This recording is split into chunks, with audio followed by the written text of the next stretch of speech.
Workers are scrambling to survive the COVID-19 pandemic as they are not eligible to the government's various financial aid programs.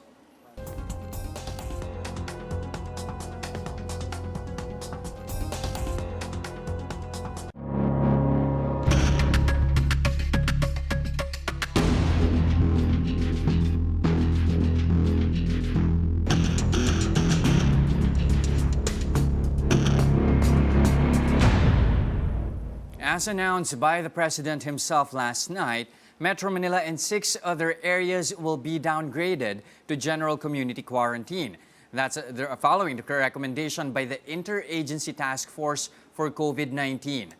Aside from NCR, other areas under GCQ by Monday are Davao City, Cagayan Valley, Central Luzon, Calabarzon, as well as the provinces of Pangasinan and Albay. Cebu City will remain under modified enhanced community quarantine, while the rest of the country will be on modified GCQ. 3 days from the implementation of the GCQ, authorities have started reconfiguring EDSA to prepare for the way of traveling. Meanwhile, drivers of ride-hailing apps appeal to allow all of them to hit back on the road. Gerard de la Peña with the details. The Metro Manila Development Authority has begun its preparations for the resumption of operations of some public transportation on June 1. The MMDA installed concrete barriers at the 2 innermost lanes of EDSA northbound in Estrella and Guadalupe. Motorists experienced congestion approaching Boni Avenue also due to the barriers. And this went on up to MRT Ortigas Station, where a pre-construction activity is taking place. This is also the case at EDSA Corner Main Avenue, where the center island is being demolished. All these are meant for the creation of a dedicated bus lane and pick-up and drop-off points along EDSA.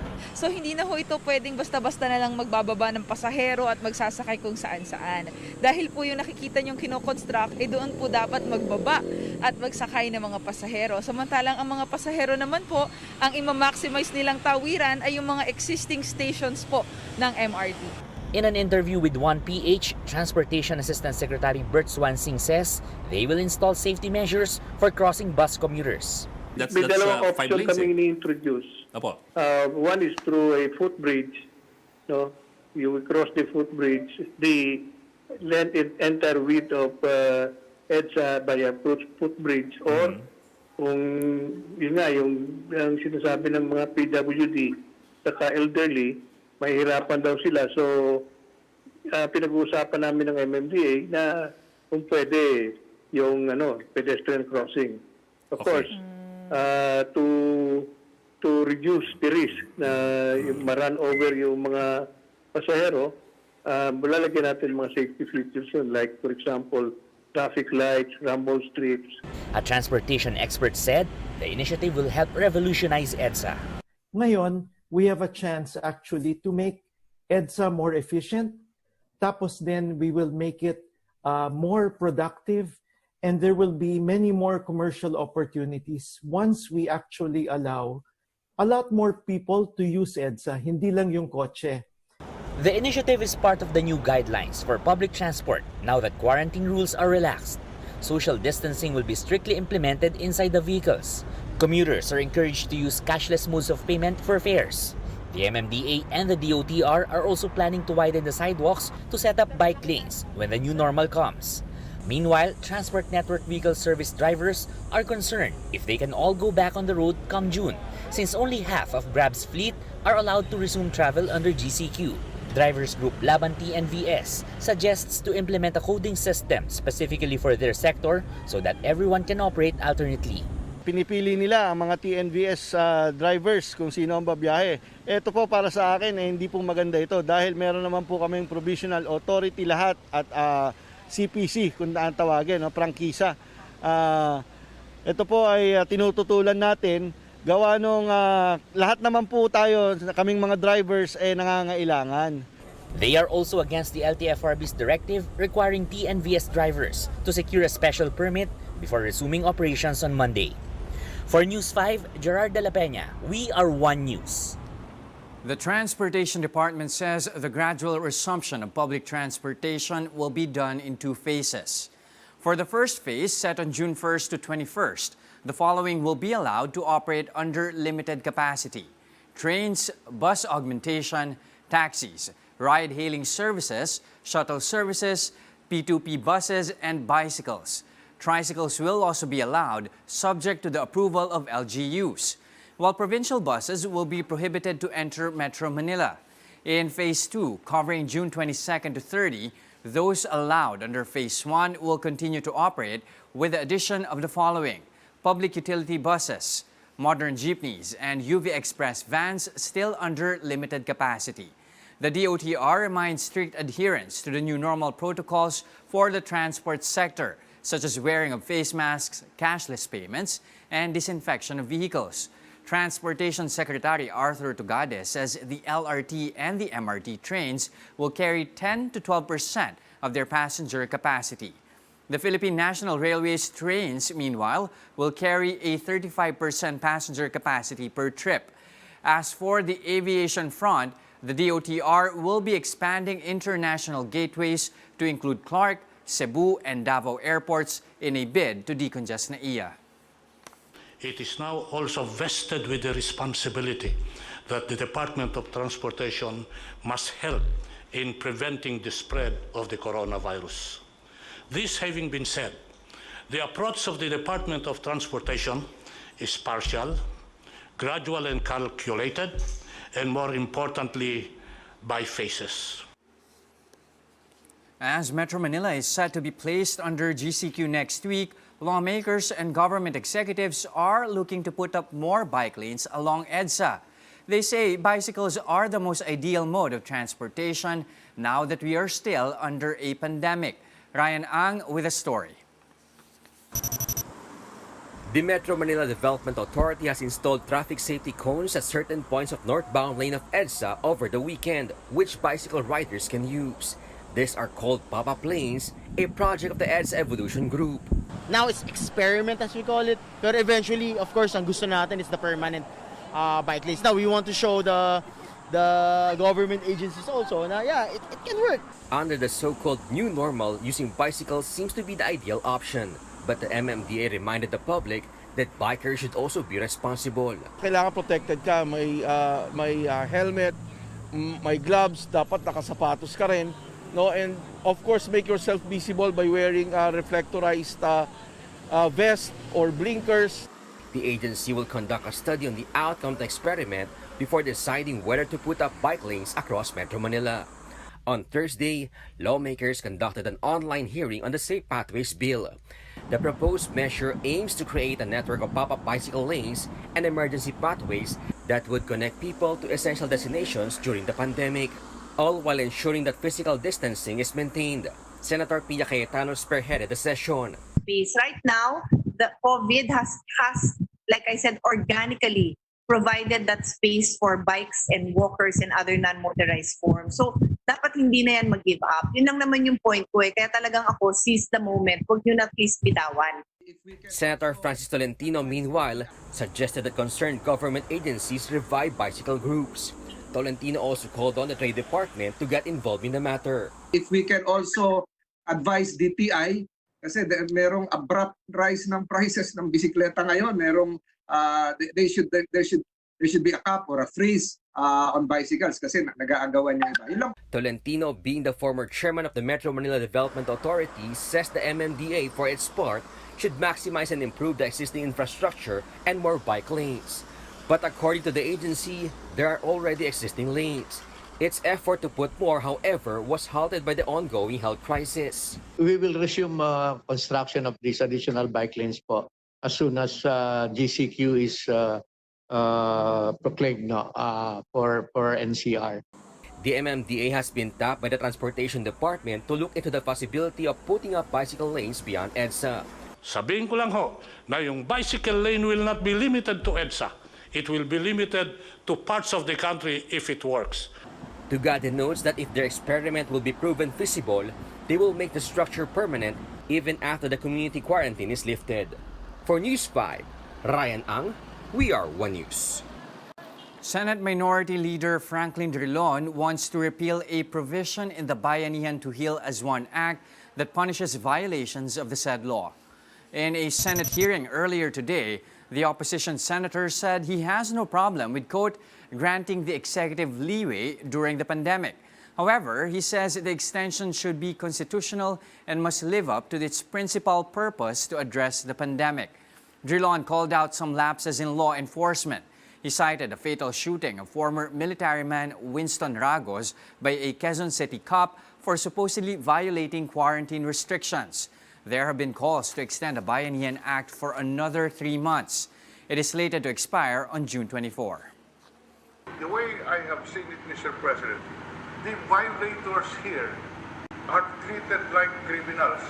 The principal purpose of the law is to address an emergency and not punish a crime. Quarantine passes are no longer needed in areas under the general community quarantine starting this Monday. But don't get too excited just yet, says the Philippine National Police. PNP Chief Archie Gamboa reminded that there will still be checkpoints in these areas. Police officers will ensure that people are going out to buy essential goods or to go to work. They will also make sure that the public is observing social distancing protocols. Gamboa adds that the IATF has placed guidelines under the GCQ status that should be strictly followed. The Labor Department is confident that all 24,000 repatriated OFWs will be in their respective hometowns by tomorrow, a day earlier than their deadline. Data from DOLE shows that around 19,000 have left quarantine facilities to return to their provinces since the start of the week. To prevent OFWs being stranded in quarantine facilities, the agency created a crisis management committee that will focus on crafting policies in dealing with their repatriation, reintegration, and assistance.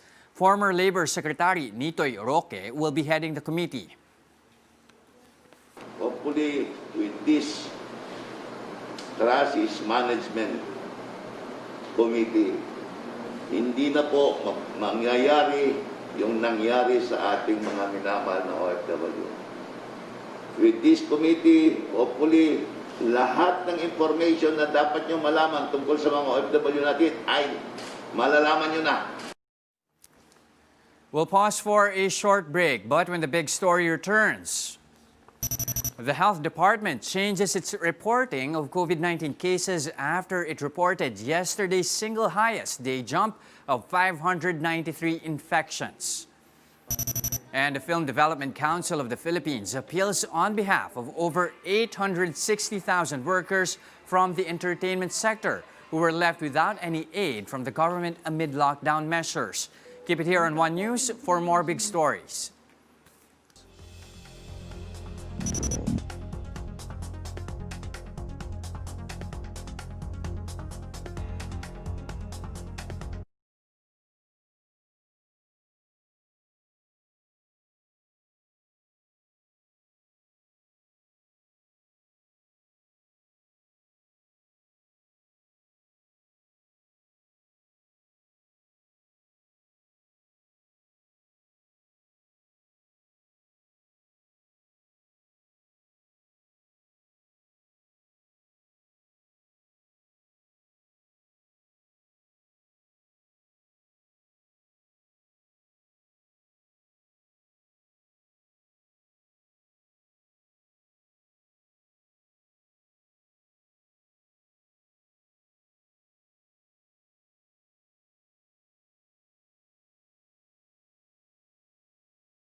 And you're watching The Big Story. Only 109, or roughly 20%, of the record high 539 COVID-19 infections reported Thursday were fresh cases, the Health Department clarifies. In a virtual press briefing, Undersecretary Maria Rosario Vergere says that 430 cases were from delayed reports from regional laboratories. Vergere said the DOH will change the way it reports COVID-19 numbers starting today. As for today's tally, the health spokesperson says they'll release the figures tonight with the revised reporting. Simula po ngayon ay hahatiin na po namin ang mga numero upang ipakita kung ilan sa mga numerong ito ay fresh o newly validated case kada araw at ihihiwalay na rin po namin kung ilan naman ang mga late o nagmula lamang sa delayed reporting. It may take some time before over 860,000 entertainment workers bounce back after being paralyzed by the pandemic. But with majority of them wearing the freelancer's badge, they find it all the more difficult to survive the crisis. Mian Los Baños has the details. Representatives of the film and audiovisual industry brought their concerns to the Senate today during the hearing of bills on a stimulus package that will aid the sectors affected by the pandemic. Film Development Council of the Philippines chairperson Liza Dino Segura says over 860,000 industry workers need the government's help. While the social distancing measures that the government put in place was the right call to protect us from the virus, inevitably thousands of our workers who are part of these social scenes are now unemployed. And now we are in a danger of significant collapse without government aid and support. Celebrity-turned-politician Senator Bong Revilla likewise raised the panic button for crew and staff members behind the camera. Ngayon lang po kasi narinig ang boses at kalagayan ng mga manggagawa sa industriya. Marami pong umiiyak na at sumisigaw na sa industriya. A recent state-backed survey placed the arts, entertainment, and recreation at number 1 in the top 10 hardest-hit sectors by the pandemic, even surpassing tourism. With this, Dino has urged the government to include entertainment workers in its wage subsidy. Unfortunately, our industry fell into the cracks of the system. We did not enjoy the Doles Camp program because hindi po kami formal sector. We also were not the priorities in the SAP program kasi hindi po considered as vulnerable workers. The FDCP chair says they had to realign their funds to provide 5,000 to 8,000 pesos in financial aid to severely affected entertainment workers. It was among the first sectors ordered shut down because their business involves mass gatherings such as shooting for films and commercials as well as live events. According to Dino, around 70 to 80% of the workers in the film, audiovisual, and creatives are freelancers. Senator Sonny Angara has asked Dino to come up with a database of workers from the industry, including freelancers, in order to identify the agency where the aid for these workers will be coursed through. For News 5, Mian Los Baños, we are One News. The Department of Trade and Industry reaffirms it will recommend the IATF the gradual resumption of dine-in services in restaurants in GCQ areas. This comes after restaurant owners reveal that hundreds of restaurants that are heavily dependent on dine-ins face closure. Shaila Francisco has a story.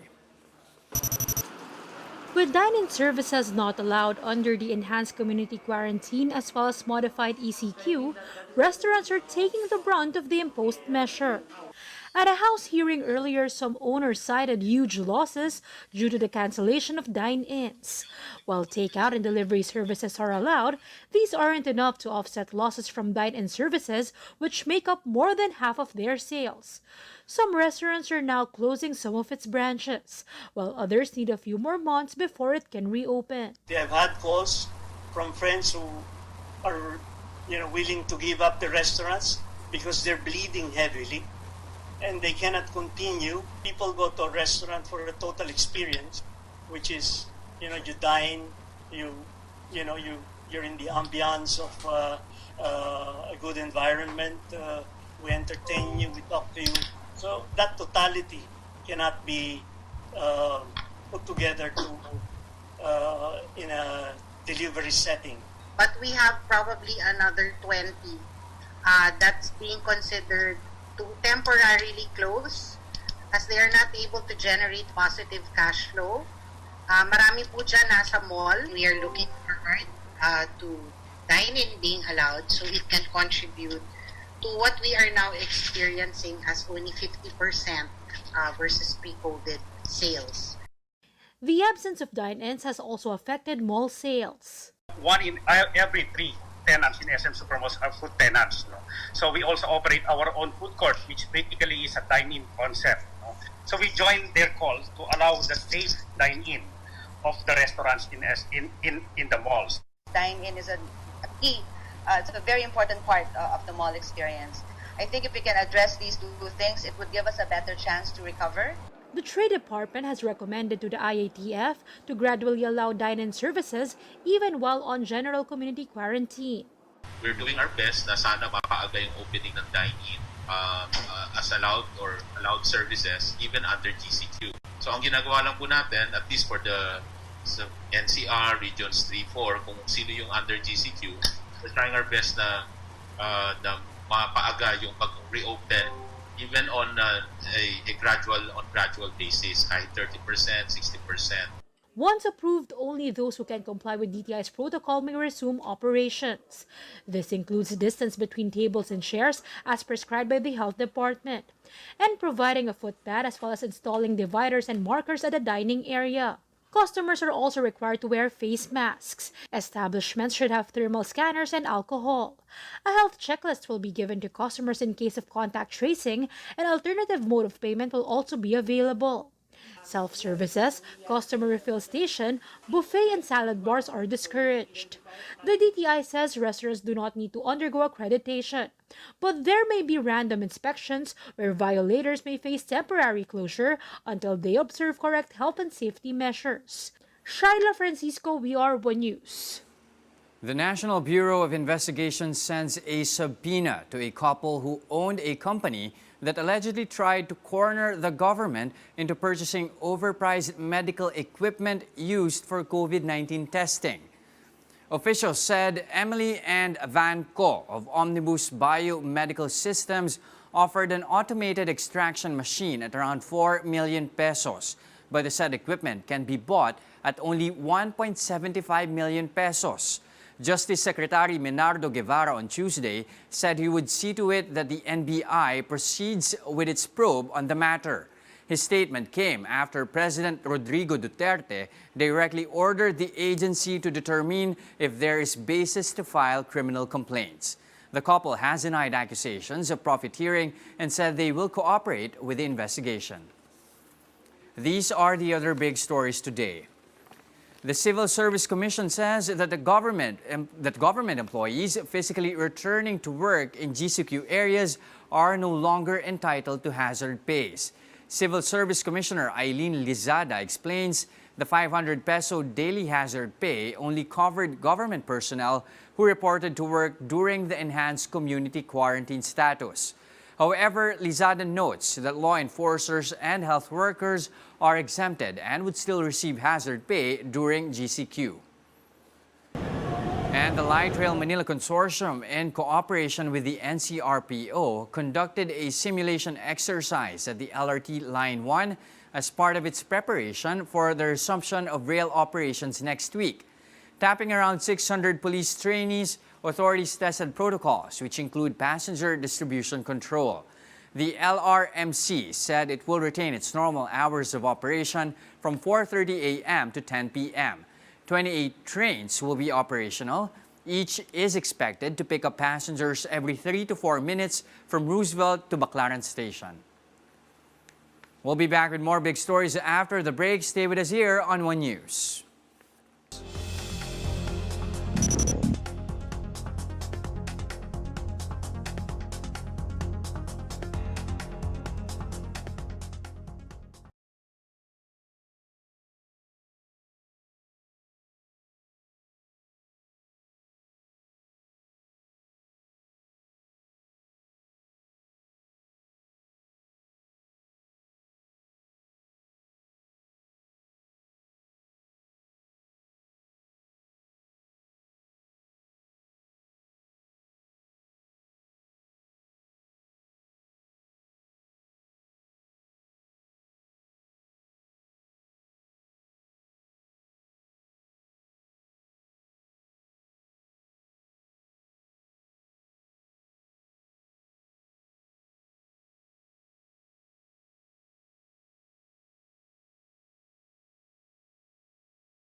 I'm Jess De Los Santos and you're watching The Big Story.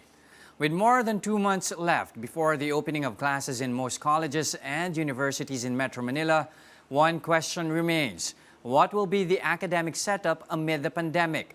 JC Cosico reports. With everyone talking about the new normal since the COVID-19 pandemic started, the Commission on Higher Education is pushing for a flexible academic setup, which is a mix of online and offline strategies for learning. That means some of the students will be doing their learning outside the classroom, some will be doing it in the classroom. So the result is that there will be less students going to the physical classroom. It will decongest the classroom. Classes, however, will only happen in areas under general community quarantine or modified GCQ, as school activities are still suspended under the modified ECQ. The CHED says areas under GCQ or MGCQ may already start classes under a flexible learning setup, while academic institutions that will go full online may open earlier than August. Under a flexible system, that means the number of students inside the classroom using face-to-face or in-person is reduced so that they can comply with social distancing. The De La Salle College of St. Benilde, for instance, will offer a full online term. A student who intends to enroll has to answer a self-assessment. That will basically determine if they are ready for online courses. So normally, the preference of the school is for the students to use laptop or desktop or tablet. The University of Santo Tomas, on the other hand, will employ both online and offline learning strategies. For online, we have our learning management system. We call it UST Cloud Campus. We will also prepare for those instances if indeed there are students who might have no connectivity at all. UST has also lent pocket Wi-Fis to select students who have no means to connect to the internet. The University of the Philippines will also employ a mixture of digital and non-digital means. Develop them into learning packets, so that we can devise ways to deliver it to our students. This will be synchronous or asynchronous learning delivery systems. So we will explore all of these things.